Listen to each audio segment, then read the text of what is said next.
Bom, presidente, demais vereadoras e vereadores, quando esse projeto chegou na casa e depois na própria audiência pública que foi realizada, eu participei da primeira votação e também participei da audiência pública.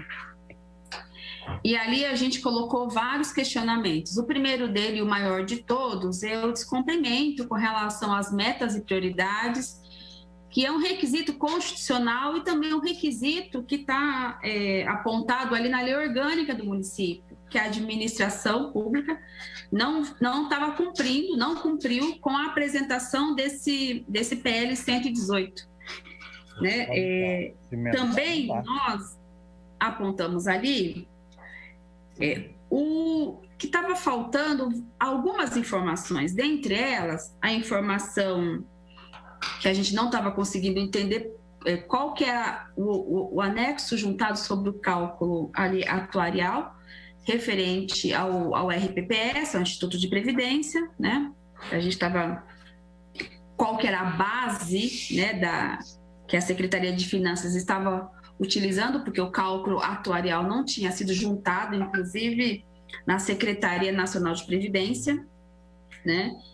O que justificava ele apresentar aqueles números. Nós questionamos também a ausência de uma indicação do montante da renúncia fiscal que a administração apontava com relação às outorgas onerosas, né, assim, a partir dessa renúncia. Nós apontamos também que no artigo 6º do PL 118, que é esse PL que a gente está votando agora, apontava que a administração pública tinha todo o interesse de organizar a votação da LDO com ampla participação popular, mas também não estava ali juntado no anexo nenhum calendário de encontro com a população, com a participação popular, como que isso seria garantido. Algumas questões foram colocadas na audiência pública e ali foram emitidas opiniões, porque de lá para cá não se teve a solução de nenhuma desses questionamentos. Não apareceu até agora as metas e prioridades, não se apareceu agora o montante dessa renúncia fiscal por base do Poder Executivo, não apareceu o calendário, nenhuma programação, nenhum roteiro, nada de como vai ser a garantia da participação da nossa população na discussão desse PL. Então, né? Emitiram ali opiniões. O que apareceu, de fato, foi a emenda do vereador Rossini, que ele junta aí com relação aos cálculos, né, no anexo aí, sobre os cálculos do Camprev. Pelo jeito, o único ponto, talvez corrigido, deve ter sido esse. E aí, por conta disso, a gente entendeu o seguinte: nessa função, né, enquanto parlamentares, a gente entende as matérias, as emendas ali apresentadas por base das bancadas de oposição de esquerda, né? No sentido, presidente, vereadoras, vereadores e quem nos assiste, no sentido da gente disputar o orçamento dessa cidade para os que mais precisam. Disputar o orçamento dessa cidade para as áreas que mais foram prejudicadas, principalmente nesse período da pandemia. E é por isso que você vai ver lá essas emendas, por exemplo, da vereadora Mariana Conte, que debate sobre a pauta de políticas especializadas, políticas para as mulheres. A gente sabe que o nosso município, aí nós tivemos somente esse ano 3 feminicídios consumados e 2 tentados. Se tivesse sido consumado todos, nós já teríamos agora no mês de junho 5 feminicídios na nossa cidade.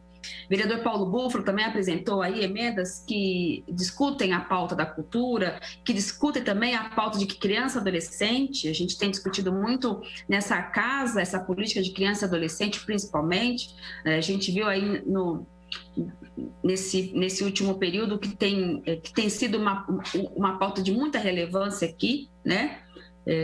Que essa casa tem se debruçado, e nós temos recebido várias denúncias também nesse sentido. O vereador Gustavo Petro apresentou aí também uma possibilidade de ampliação no orçamento da educação, principalmente, que é uma área importante de atendimento aí nesse período da pandemia, o ensino remoto, a discussão ampla com os educadores, com os especialistas da educação, para debater essa pauta de muita relevância, principalmente nesse período pandêmico, né? A vereadora Paola também apresenta uma emenda para discutir um pouco essa questão da margem de transferência, né, dos recursos de um projeto para o outro, sem ter um controle, né?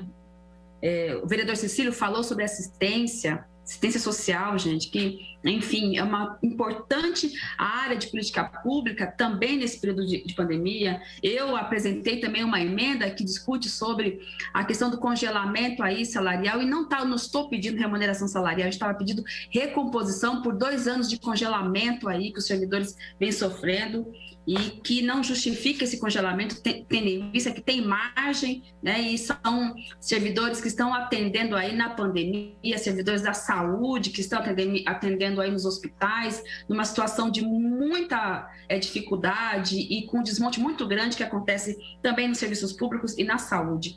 Então, assim, são emendas que foram aqui apresentadas para ser alocadas, colocadas, para ter esse olhar social que essa população desse município mais precisa. A nossa população está desempregada, a nossa população está sofrendo com a fome, a nossa população está sofrendo com a morte da pandemia. Então, quando a gente apresentou essas emendas, foi justamente para discutir, para ter esse olhar social, que, na minha avaliação, vereadoras e vereadores, eu não vi no orçamento.